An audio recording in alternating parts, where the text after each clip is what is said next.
Oke, ya halo teman-teman semua. Kenalin nama aku Jabbar Ali Panggabean. Kalau di kampus, karena udah lumayan senior juga, ya pertengahan ya, angkatan 2012, biasanya dipanggil Bang Jab. Nah, sekarang aku kerja di perusahaan Singapura, namanya Healthbits. Ini perusahaan yang bergerak di bidang Health Vital Monitoring System sebagai Android Engineer, dan juga sama teman-teman itu bikin IT konsultan sekaligus pengembang software ya. Makanya kegiatannya sehari-hari itu selalu ngoding. Nah, jadi lebih akrabnya dipanggil sebagai software engineer. Itu kira-kira Jovi. Oke, jadi ini sebenarnya agak panjang ya ceritanya kalau mau di uh, kita ulas awal mulanya gitu. Nah, aku tuh jadi dulu itu pas masuk USU itu gap year. Jadi taman SMA 2011, waktu itu mau ngambil teknik USU tapi nggak lolos. Akhirnya aku sempat kerja dulu di perusahaan Honda sebagai mekanik, ya mekanik sepeda motor sampai 2012, baru resign, habis itu belajar lagi, dan alhamdulillah di 2012 itu terima di ilmu komputer. Nah, selama jarak waktu 1 tahun itu aku menyadari bahwa ternyata aku senang sekali dengan kegiatan-kegiatan yang berhubungan dengan komputasi ya, terutama menggunakan perangkat-perangkat komputer. Tadi memang di 2012 sudah diniatkan untuk masuk Ilkom dan alhamdulillah lolos. Nah, dari situ aku mulai belajar banyak hal karena memang cukup tertinggal ya dari gap year itu, hampir sama sekali nggak ada belajar. Kemudian juga pas di SMA, karena waktu itu memang kita di aku SMA di Langkat di Berandan, dan di situ memang waktu itu belum semaju sekarang ya lab komputernya, jadi memang nggak banyak juga berinteraksi, makanya aku coba belajar banyak, mengejar ketertinggalan. Nah, dari situ aku juga berusaha ikut organisasi, jadi beberapa organisasi yang aku ikuti, salah satunya itu adalah Ikatan Mahasiswa S1 Ilmu Komputer USU, atau mungkin teman-teman yang kenal dengan namanya Imilkom. Jadi aku masuk Imilkom, terlibat aktif di kepanitiaan, kemudian sebagai pengurus juga, sampai itu di akhirnya itu aku menjabat sebagai ketua umum. Nah, dari situ juga banyak ikut lomba, kegiatan. Nah, akhirnya 2016 aku terpilih sebagai mahasiswa berprestasi USU, dan waktu itu juga menjadi perwakilan ke nasional. Dan fun fact teman-teman, 2016 itu aku satu-satunya perwakilan mahasiswa untuk tingkat sarjana dari kampus yang ada di luar Pulau Jawa. Jadi kita ada 16, 15 itu dari kampus yang ada di Jawa, cuman satu yang dari luar Pulau Jawa, dan waktu itu adalah USU. Nah, dari situ akhirnya aku ketemu banyak sekali hal-hal baru, pengalaman-pengalaman baru, teman-teman baru, pemikiran-pemikiran yang mungkin selama ini aku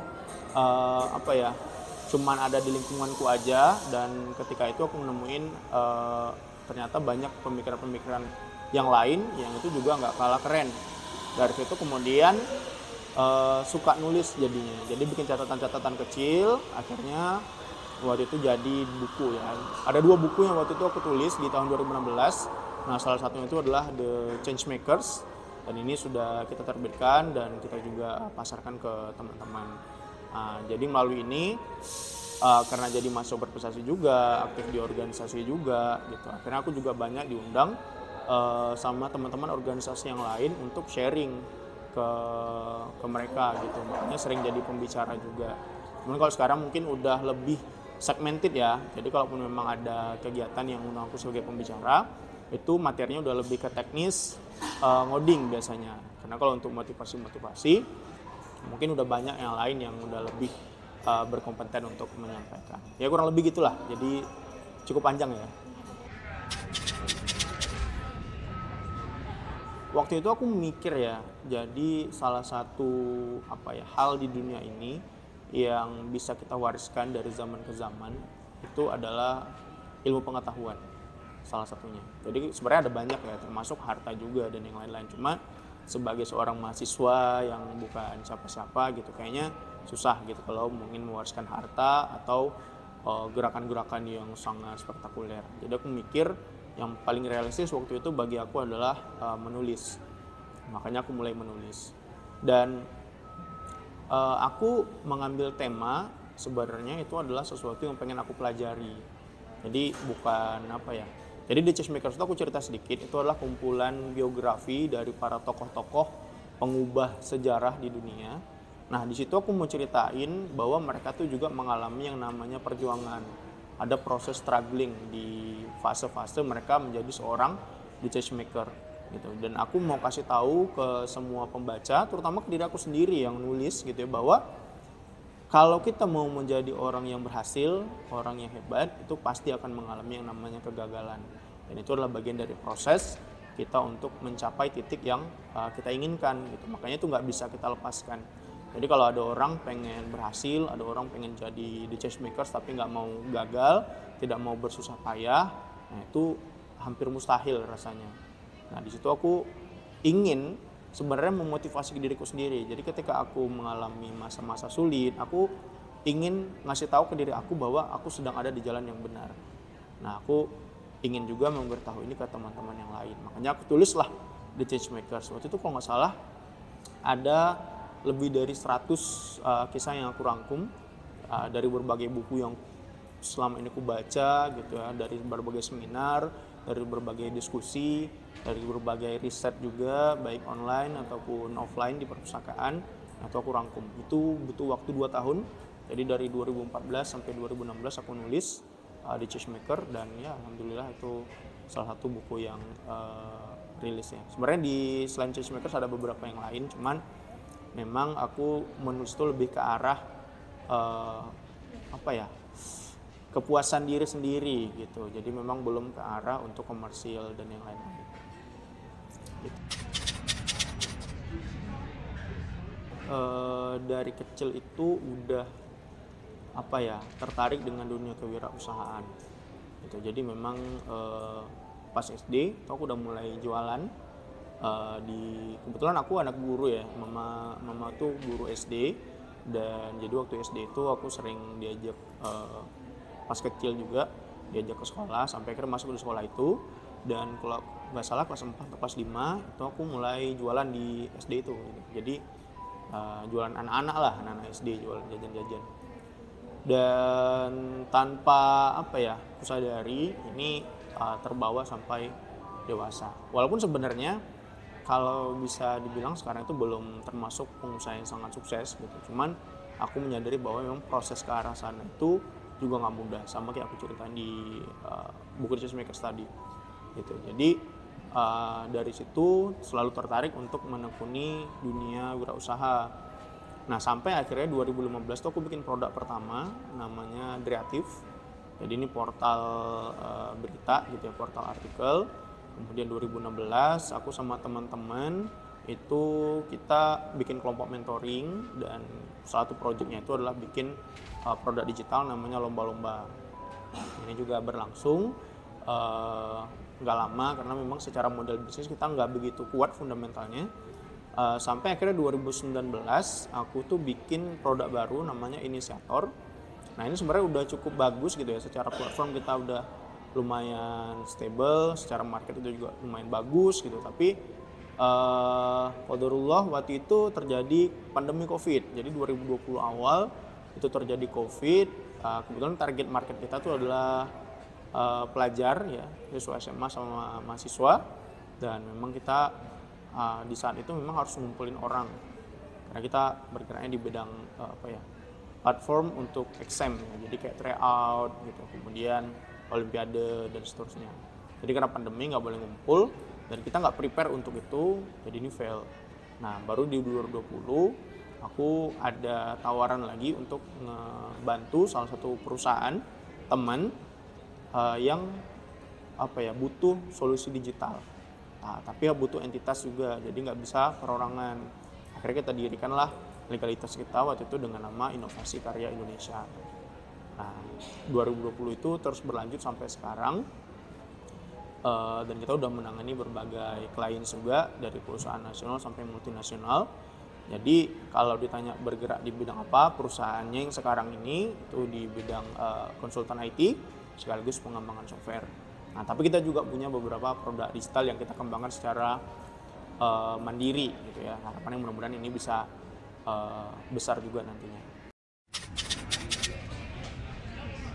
Jadi kebetulan ya waktu 2014 itu aku keterima salah satu program beasiswa namanya Rumah Kepemimpinan. Nah, salah satu alumni beasiswa ini namanya Ahmad Zaki, nah, yang mendirikan Bukalapak. Di 2014 itu startup itu lagi mekar-mekarnya di Indonesia. Jadi lagi viral-viralnya. Termasuk salah satunya adalah Bukalapak. Jadi Bukalapak itu adalah salah satu dari 3, dulu bahkan 2 e-commerce terbesar ya, barengan Tokopedia sama Bukalapak. Nah, jadi waktu itu bahkan saingannya kalau nggak salah tuh masih kayak OLX gitu ya. Nah, Shopee itu belum seterkenal sekarang, Lazada juga belum seterkenal sekarang.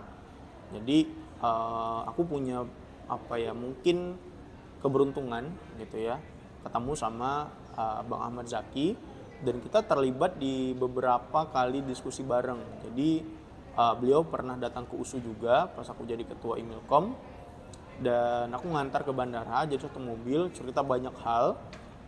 Termasuk bagaimana kemudian beliau dari seorang penjual mie ayam mendirikan Bukalapak, ya success story-nya, kemudian bagaimana Bukalapak itu bisa berkembang, perjuangan-perjuangannya, dan itu menginspirasi aku untuk melakukan atau terjun di dunia yang sama. Apalagi juga memang aku secara kuliah basicnya juga ngoding juga gitu.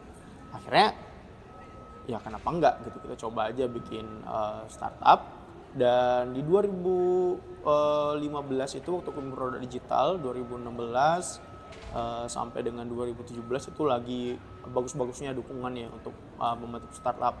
Teman-teman tuh semua berlomba-lomba bikin startup, ekosistem di Medan juga lagi bagus-bagusnya. Ada satu creative camp dari Telkom namanya dulu Digital Innovation Launch, sekarang namanya Indigo Space. Yang tadi aku cerita di 2018 itu aku jadi manajer di sini. Ini tuh punya program untuk mendukung pertumbuhan startup yang ada di Kota Medan, dan kegiatannya juga banyak gitu. Akhirnya ekosistemnya mendukung, kemudian akunya juga lagi bersemangat, pasarnya juga ada. Udah, kenapa nggak kita coba. Jadi memang ya situasi lah. Nah, situasi itu kita manfaatkan, ada peluang kita ambil gitu. Ya kalau bicara gaji ya, karena kebetulan kan aku juga di sini itu paralel, dan sebenarnya kalau kita lihat dari para orang-orang yang lebih ahli di luar sana yang punya pendapat atau nasihat tentang keuangan gitu ya, cara mengatur keuangan dan seterusnya, ini kan sebenarnya selain kita mengurangi pengeluaran yang tidak perlu alias berhemat, ini terutama di awal-awal ya, pas kita lagi memang uangnya sangat terbatas. Juga yang kedua itu ada menambah pemasukan.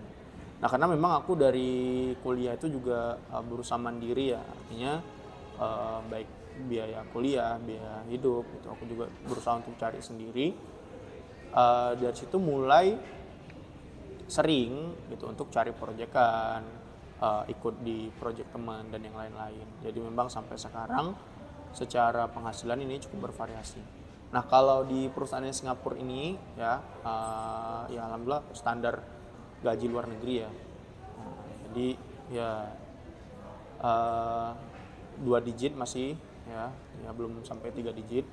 Nah, tapi kalau misal dari Inovasi Karya ID, ini total project yang kita kelola sejak 2020 sampai sekarang itu sudah ya miliaran lah gitu.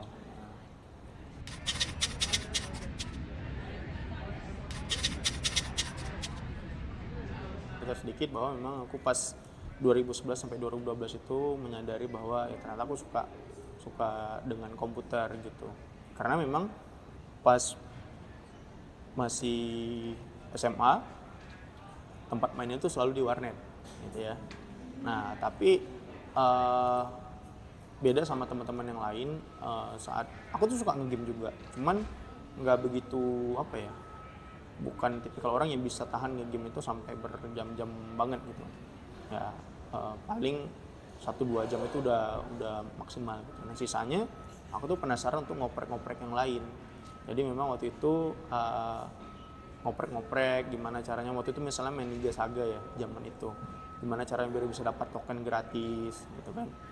Ataupun game-game yang lain aku coba oprek-oprek. Akhirnya belajar tentang plugin, belajar tentang cara dapatin uang itu ada dari namanya Google AdSense gitu ya. Itu perlu bikin blog. Jadi dari situ aku seneng gitu ngoprek-ngoprek produk-produk digital. Makanya pas 2012 itu aku akhirnya memantapkan diri untuk ngambil ilmu komputer karena aku pengen maksimal di sana. Itu satu. Yang kedua, tentu kalau kita melihat ya orang-orang terkaya di dunia berdasarkan era itu adalah orang-orang yang menguasai resource terbesar dari era tersebut. Misalnya kalau kita lihat orang-orang di 80-an ke bawah, itu orang-orang terkayanya top 3, top 5-nya adalah orang-orang yang punya usaha di bidang industri. Karena memang waktu itu semua usaha tuh lagi beralih ke mesin industrial gitu. Kemudian kita lihat dari 80-an ke atas gitu ya, itu mulai orang-orang terkaya di dunia itu adalah orang-orang yang punya usaha di bidang minyak gitu ya. Jadi top 1, top 2, top 3-nya itu adalah orang-orang yang punya usaha di bidang minyak. Karena mesin-mesin ini itu butuh bahan bakar, ya kan, bahan bakar minyak terutama. Makanya kalau kita lihat orang-orang terkaya di tahun 80-an sampai 2000-an ini itu adalah orang-orang yang punya usahanya tuh di bidang energi minyak. Nah, masuk kemudian 2010-an, ya ini adalah eranya digital. Makanya kalau kita lihat sekarang top 5-nya, top 3-nya itu adalah orang-orang yang punya usaha di bidang digital gitu. Kayak Elon Musk, Jeff Bezos, ya kan, Mark Zuckerberg, Bill Gates gitu ya, Larry Page ya kan, dan yang lain-lain. Itu mereka punya produknya di bidang digital. Nah, waktu itu aku melihat bahwa ya kalau mau, waktu itu kan aku juga nggak ini ya, maksudnya dari keluarga yang sederhana lah, atau enggak, bukan yang berada banget. Jadi kalau mau cepat suksesnya, berhasilnya, kayaknya IT itu salah satu peluang kerja yang paling bagus prospeknya. Makanya aku juga ngambil IT dan ya alhamdulillah ya seperti sekarang. Ya di luar sana banyak abang-abang kita Jov yang lebih sukses juga, kakak-kakak kita gitu kan. Jadi memang ini pilihan yang tepat sih buat adik-adik yang sudah ngambil Ilkom. Mantap. Kesuksesan. Jadi kalau misalnya pas kuliah ini kan kebetulan memang aku cukup hiperaktif lah ya, proaktif gitu. Jadi banyak ikut lomba, banyak ikut kegiatan organisasi juga, dan selalu berusaha melihat peluang-peluang yang ada. Nah, di USU waktu itu ada kegiatan namanya Student Entrepreneurship Center. Jadi aku juga ikut dan ya belajar juga gimana caranya bersaing dengan orang-orang lain gitu ya. Bahwa kalau dibilang prestasi mungkin ini enggak, tapi ini kejadian yang mengubah cara pandang juga gitu ya. Jadi di satu momen gitu ya, kita dapat tugas untuk ngejual barang item gitu kan. Jadi dompet kita disimpan ya kan, segala macam lah. Kita cuma dikasih handphone doang kalau nggak salah gitu, kalau aku nggak salah ingat ya. Nah, dan kita ada dikasih 5 item. Nah, kompetisinya adalah menjual 5 item ini. Nah, saat itu yang aku pikirkan adalah menjual dengan cara yang ya jujur gitu, datang ke orang-orang, ke tempat rame, mau nggak beli item, mau nggak ini, mau beli buku, beli baju. Itu ada baju, pulpen, buku, apa ya, 2 lagi lupa. Jadi aku mau jual itu. Jadi susah sekali menjualnya, sampai yang terjual itu cuman pulpen sama bukunya doang. Ya, 3 item lagi itu nggak terjual, gitu kan. Sementara ada peserta lain, dia dengan santainya gitu ya, datang ke tempat kenalannya yang sedang kerja. Nah, dan terus dia bilang, udah beli nih. Nah, karena sama kenalan itu dibeli dengan harga yang mahal ya, sangat jauh dari pasar. Dan itu tidak menyalahi aturan kompetisi waktu itu. Nah, dan dia menang di juara 1. Dari situ aku menyadari bahwa ya kompetisi di dunia nyata itu tidak ada yang adil gitu. Maksudnya adil itu kan tergantung interpretasi kita gitu ya. Nah, kita harus bisa menjadi cerdik, kreatif inovatif untuk bisa menang dari kompetisi gitu. Makanya itu juga yang ngebuat aku akhirnya berusaha untuk menjadi orang yang sekreatif mungkin, seinovatif mungkin. Itulah yang bikin akhirnya nama inovasi karya gitu ya, karena itu diambil dari inovatif dan kreatif juga. Karya itu juga kan produk gitu.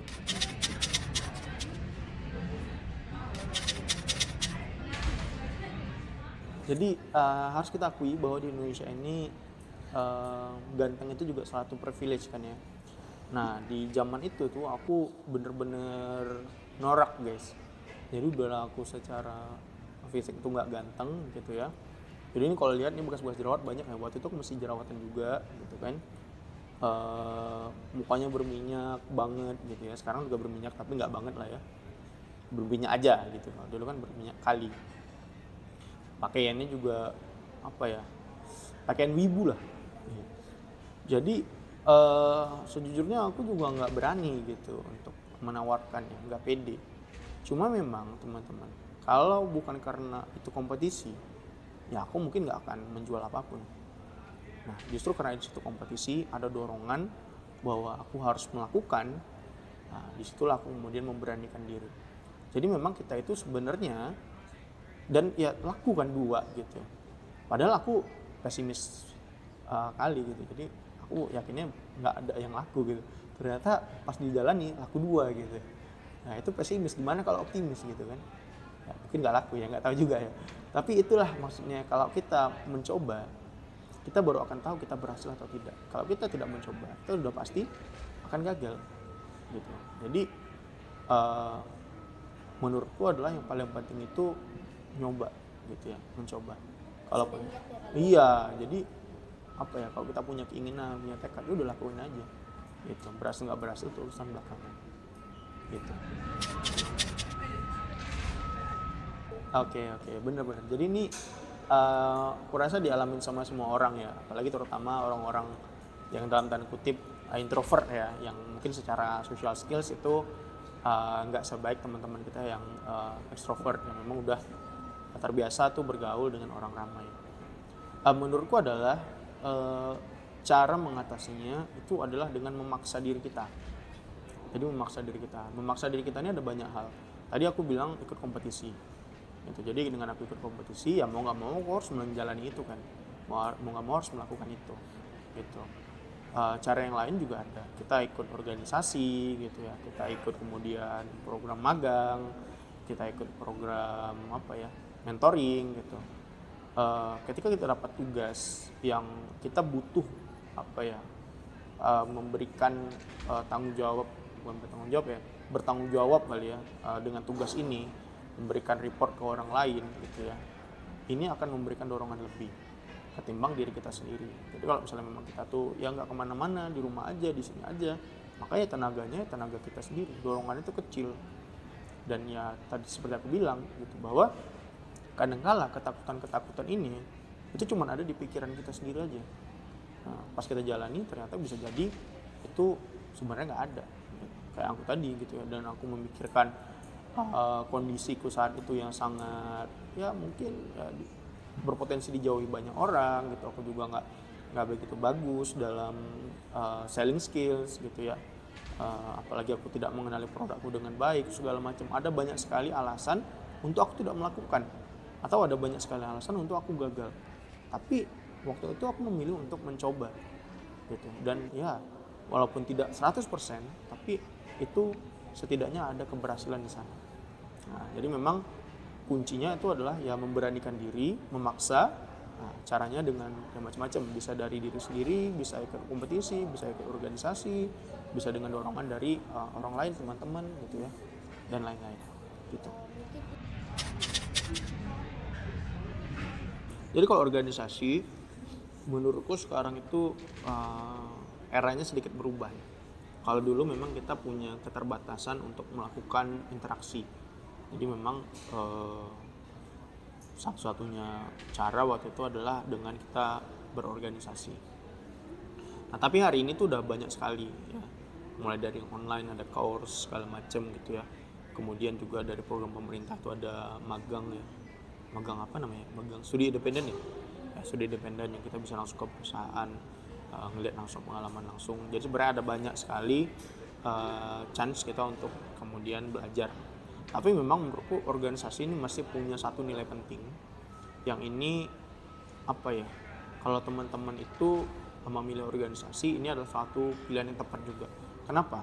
Karena di organisasi itu aku mungkin bisa bilang ya, hampir 100%, hampir semuanya organisasi kemahasiswaan di Indonesia ini itu semuanya non profit.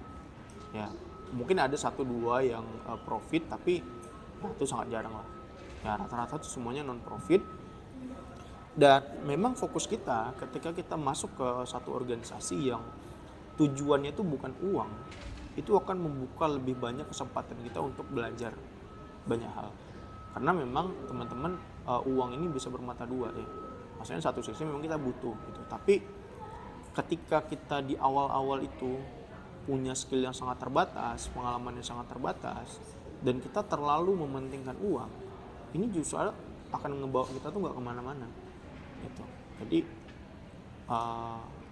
hal yang paling luar biasa adalah ketika kita misalnya belajar di satu organisasi itu, kita bisa apa ya, merasakan langsung gimana tanggung jawab, gimana kemudian bernegosiasi sama teman-teman, gimana kemudian bekerja sama, ya bertemu orang banyak gitu. Jadi itu satu key points yang menurutku cuma kita bisa pelajari dengan kegiatan ya berorganisasi gitu. Baik itu organisasi yang profit ataupun non profit tadi seperti yang aku sampaikan gitu kan. Karena di kuliah hampir tidak ada belajarnya gitu ya, maksudnya secara kurikulum gitu kan apalagi kita di Ilkom kan, itu mostly kita belajarnya teknis gitu, coding. Banyak ngira Ilkom ini introvert banget. Bener. Iya bener. Tuh udah pentingnya teman-teman gaskan. Kalau bicara tantangan di perusahaan, tentu sekarang ya yang paling penting itu adalah bagaimana kita bisa sebagai IT konsultan itu mendeliver solusi kita itu dengan setepat mungkin. Karena kalau kita bicara software itu tidak ada sebenarnya software itu yang terlalu bagus atau terlalu jelek gitu kan. Jadi itu tergantung dari bagaimana kita mendelivernya. Nah, tanggung jawab kita, apakah kita sudah mendeliver yang tepat, apakah kita mendelivernya ini di bawah standar yang seharusnya. Nah, kalau di atas itu justru lebih bagus kan gitu. Nah, ini satu tantangan di kita juga untuk bagaimana benar-benar memberikan solusi itu yang terbaik untuk para klien kita. Satu. Yang kedua, tentu tantangannya hari ini kalau aku lihat adalah ketersediaan SDM. Nah, terus terang kenapa bikin startup ya, kenapa bikin perusahaan? Karena aku melihat bahwa salah satu permasalahan di Indonesia, terutama di Medan, itu adalah seringkali kehilangan SDM terbaiknya. Nah, ambil contoh misalnya di angkatanku, teman-temanku yang yang jago-jago ya, mungkin orang-orang terbaiknya itu pasti selalu berkarirnya itu ke Jakarta gitu, ke luar negeri gitu ya. Aku juga cuma kan hybrid gitu ya. Nah, tapi di situ aku melihat bahwa ini satu tantangan, dan aku pengen gimana menyediakan tempat yang itu sama baiknya dengan yang ada di sana, sehingga teman-teman yang jago-jago ini nggak perlu keluar, nggak perlu pindah, mereka bisa tetap di sini dan mereka bisa mengencourage adik-adiknya yang lain atau teman-temannya yang lain. Karena ya terus terang ya, kita sebagai programmer juga seringkali nggak punya role model. Ya, mau jadi engineer nih, tapi kita nggak punya role model engineer yang bisa kita lihat, yang beneran nyata gitu. Nah, selama ini cuma kita bisa lihat di melalui internet atau melalui koneksi LinkedIn aja, atau cuma sekedar tahu nama gitu. Jadi ini tantangan juga bagi aku untuk bagaimana bisa membantu SDM yang ada di Medan ini untuk bisa punya kualitas dan punya tempat untuk mereka bisa berkarya.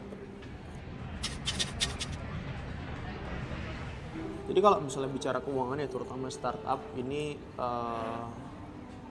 masalah fundamental yang aku rasa dihadapi sama semua pengusaha pemula gitu ya. Nggak cuma di startup tapi semua bidang usaha. Aku juga mengalami itu. Cuman memang Waktu itu kita berusaha mengatasinya dengan ikut lomba, kita juga bikin proyekan, kita cari dana sebisa mungkin untuk memfasilitasi ini. Berarti keuangannya dari situ ya? Ya, dari modal foundernya juga, misalnya founder ke foundernya juga ikut ngasih urunan lah gitu. Cuma memang ya ini namanya kita waktu itu masih mahasiswa ya, dananya juga nggak gitu gede. Gitu. Akhirnya juga startupnya nggak kemana-mana. Tadi Memang kita sebenarnya sangat terbuka sekali teman-teman. Tapi hari ini kita memang lagi menyiapkan ke arah sana. Kita memang belum oprek besar-besaran. Tapi kalau teman-teman yang memang berminat itu boleh langsung kirimkan CV-nya ke tim@inovasikarya.id. Dan kita di Desember ini ada program beasiswa namanya Digital Leaders Scholarship. Itu kita ada kasih uang saku Rp500.000 per bulan, sekaligus program mentoring, dan kita fasilitasi untuk bikin leadership project. Nah, jadi kita fasilitasi teman-teman itu untuk bisa jadi pemimpin di era digital. Harapannya ya kalau berjodoh itu bisa memperkuat inovasi karya ID kan gitu. Tapi kalaupun tidak berjodoh itu teman-teman bisa membangun inovasi karya ID yang lain. Gitu. Nah itu cita-cita kita. Nah, insya Allah Desember ini rilis minggu depan kayaknya. Pantengin aja di websitenya Inovasi Karya ID atau di IG. IG-nya belum aktif sih, coba ya di websitenya boleh lah. Kira-kira nih kan Bang ya, itu kan buat kakak abang yang udah tamat nih. Oh enggak, itu yang beasiswa semester 3 minimal. Untuk yang apply gitu Bang? Kalau yang apply kita punya program part-time ini kita mahasiswa kita perbolehkan, tapi kita prioritasnya itu yang fresh graduates. Jadi kalau mahasiswa masih boleh, tapi kita prioritas itu fresh graduates, itu kita buka part-time, full-time juga kita punya. Nah, jadi kalau mau full-time itu tapi harus sudah lulus kuliah, karena biasanya kalau pas masih kuliah, biasanya dia nggak fokus gitu. Tapi kalau udah skripsian boleh lah. Oke, jadi ini menarik ya teman-teman. Mungkin yang udah semangat juga gitu ya. Kalau saran aku sih yang semester 1, semester 2 ini mungkin fokus di kegiatan internal kampus dulu aja.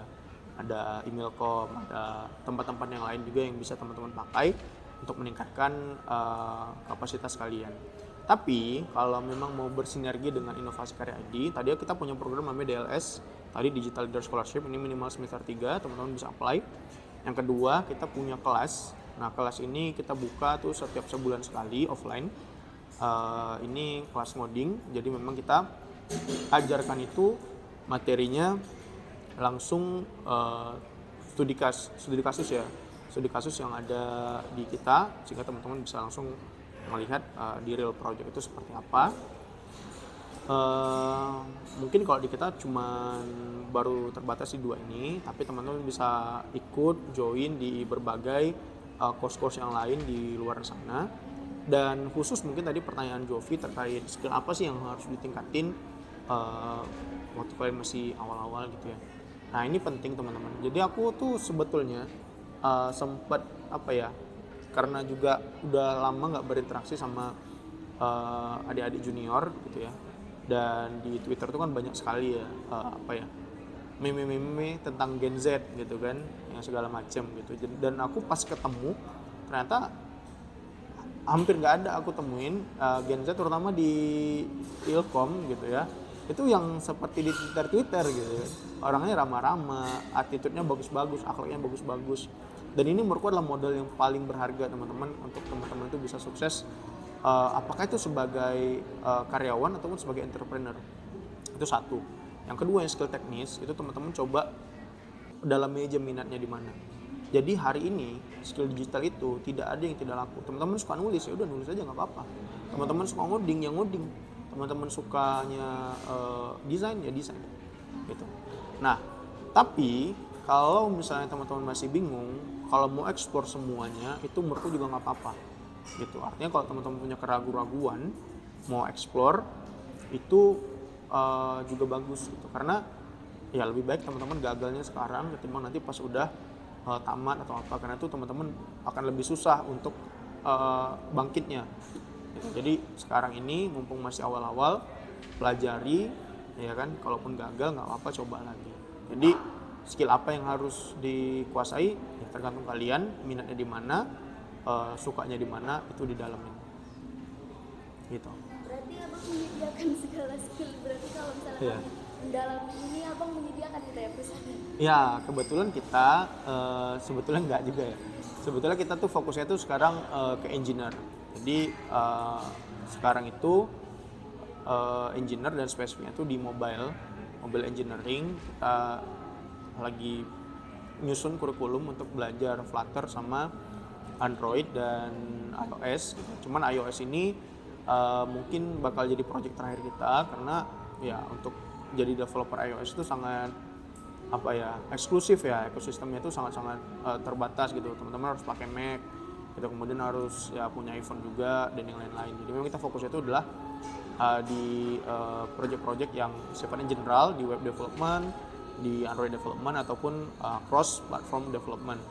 Nah, tapi di luar ini kita juga bisa ngebantu teman-teman, terutama aku juga bisa ngebantu teman-teman kalau yang pengen ngedalamin skill-skill yang lain ya, terutama di kepenulisan juga, karena sebenarnya inovasi karya Indonesia itu ke depan kita juga akan bikin satu apa ya, platform untuk ngebantu adik-adik ini juga yang berminat untuk mendalami skill di content writing ataupun copywriting. Oke, jadi kalau bicara manage waktu ya, aku juga bukan orang yang paling jago banget nge-manage waktu. Jadi ada 1-2 kali juga yang aku kemis. Kemarin juga sebenarnya nih harusnya kan 3 hari yang lalu ya. Cuman memang aku kemis waktu itu.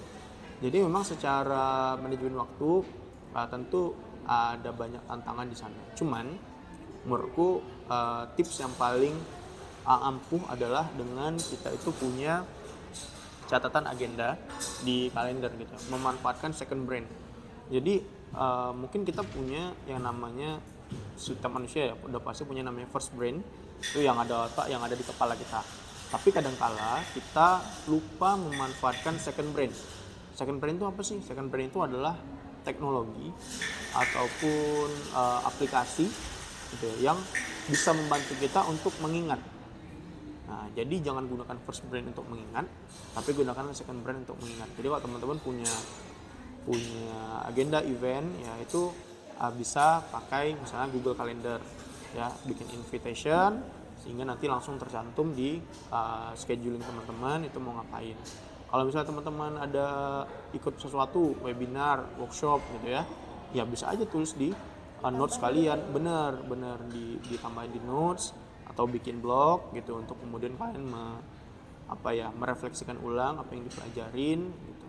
Dan ini menurutku adalah salah satu tips yang ngebantu aku paling banyak untuk bisa sampai di titik ini. Jadi memang menariknya ya, AI ini semakin lama dia semakin mirip manusia.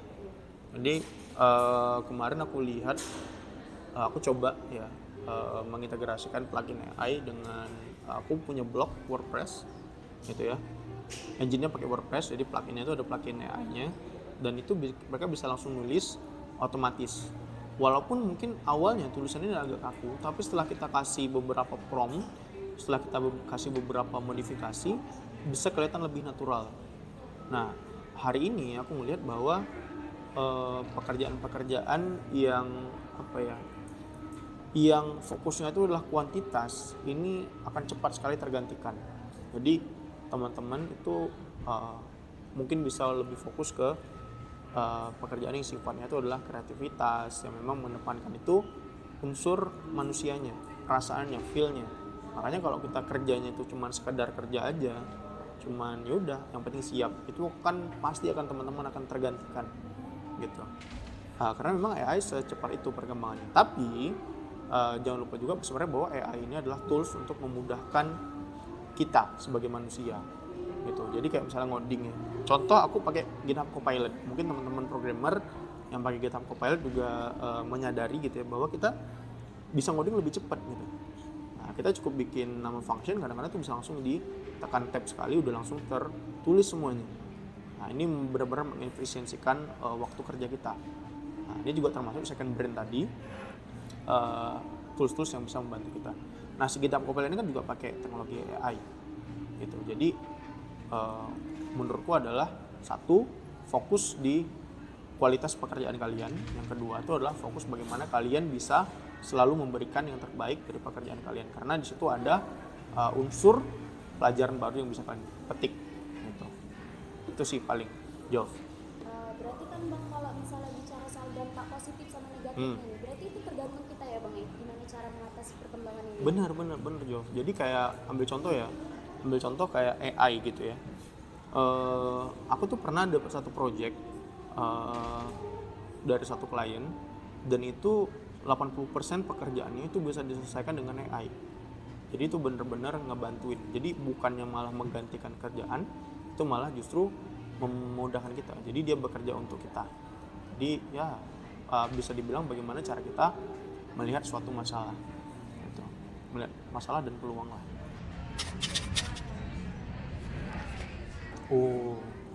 Ini tergantung orangnya, Jaki. Cuma kalau dari abang, setelah merasakan WFA, tentulah WFA itu yang terbaik gitu ya.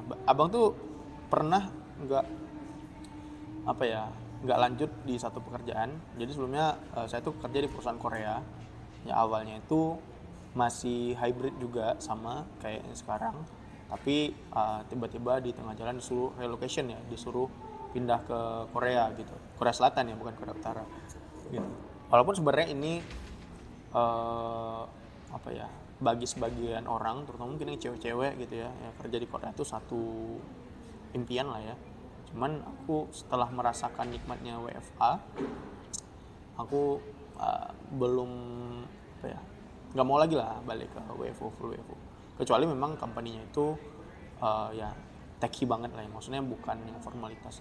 Karena mulai dari sisi fashion, kemudian dari waktu kita, jadi kalau misalnya kita WFA itu kita punya waktu lebih yang biasanya kita pakai untuk perjalanan.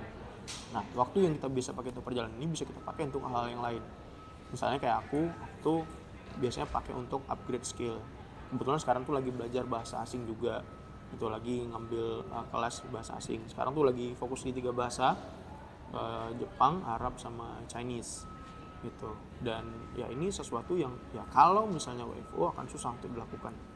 Yang kedua, keuntungan kalau WFA juga adalah kita punya keleluasaan untuk memprioritaskan hal-hal yang lain, yang misalnya keluarga gitu. Kita mungkin bisa tinggal bareng keluarga dekat gitu, kalau misalnya mungkin yang selama ini punya keterbatasan di keluarga yang jauh segala macam, nggak harus di satu lokasi tertentu aja. Ini privilege baru juga gitu. Dan di luar itu juga ada kegiatan-kegiatan lain, misalnya teman-teman gitu ya, selama pekerjaannya itu bisa terselesaikan, selama kemudian koordinasi teman-teman itu di pekerjaan bagus, waktunya bisa dimanfaatkan juga misalnya untuk istirahat ataupun untuk kegiatan upgrade yang lain itu di lingkup pekerjaan. Kalau di WFO kan nggak bisa. Ya, jadi ya tambahan tadi ya. Yang pertama, jadi menurutku adalah WFA atau WFO menurutku yang paling bagus itu hybrid sebenarnya. Jadi nggak full WFA banget, nggak full WFO banget, adalah sesekali ketemu. Nah gitu juga dengan pertanyaan kedua ini, platform yang terbaik. Menurutku platform terbaik itu adalah belajar offline. Online itu bagus gitu, tapi ya hybrid lah. Iya, karena kalau kita belajarnya full online, ada energi-energi yang kadang-kadang tuh nggak tersalurkan gitu. Jadi kalau teman-teman bicara platform yang terbaik, menurutku adalah kombinasi.